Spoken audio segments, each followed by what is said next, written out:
B-A-T. It's in the name.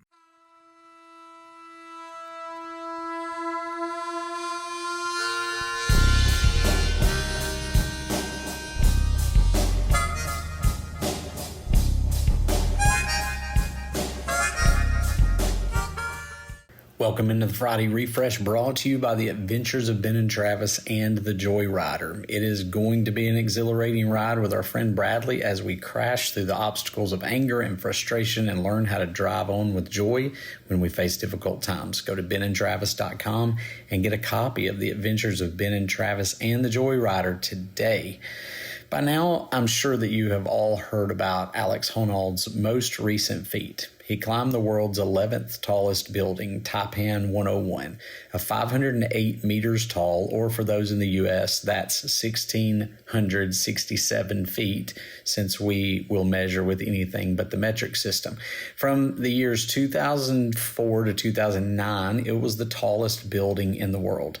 It's a bamboo-inspired building that has some challenging sections, but Honnolds climbed it expertly in 1 hour, 31 minutes, and 36 seconds. That in and of itself is incredible. But he did it without ropes, without a harness or any other safety gear. He free soloed it, and in front of a live audience on the ground and watching on Netflix live event.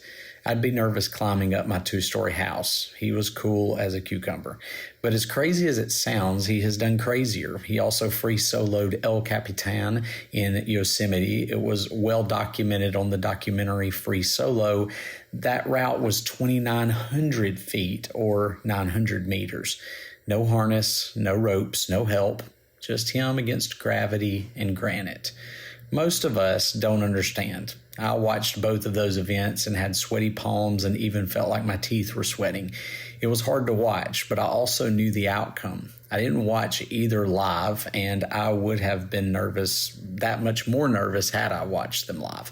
I know several people who couldn't watch it even though they knew the outcome.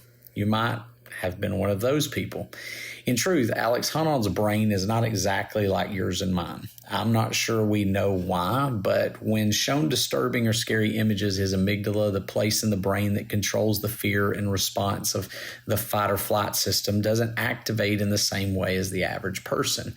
And his prefrontal cortex seems to function well under pressure, continuing to make well thought out decisions in the face of extreme situations. Did he come from the factory that way? Maybe. Maybe there is something in his nature, but most likely is that he has trained well for 25 years, most with ropes and harnesses, getting used to hard climbs and building confidence. So here are 2 takeaways from that. First, if you fear something, take small steps to become used to that thing. It can be conquered, and it can become less of a fear factor in your life. If you don't like public speaking, then agree to do a short devo in front of a small crowd or work your way up. If you hate roller coasters, start with kiddie rides and work your way up. I don't advise you to take on El Cap or Taipan 101 free solo, but take a small step over your comfort line occasionally. And second, I stayed calm because I knew the ending. Jesus told his disciples, in this world, you will have trouble. In other words, you will have mountains to climb and difficult moments to conquer, but be of good cheer, for I've overcome the world. Alex Honnolds has confidence in what he can do, and I had confidence watching him because I knew the outcome. I'd seen it on the news before I watched the shows. Shouldn't it impact our confidence once we understand that regardless of our challenge, we as followers of Jesus win in the end? Or that those who put effort into a task they are afraid of can gain confidence and know that they will be better in the end for having faced their fears.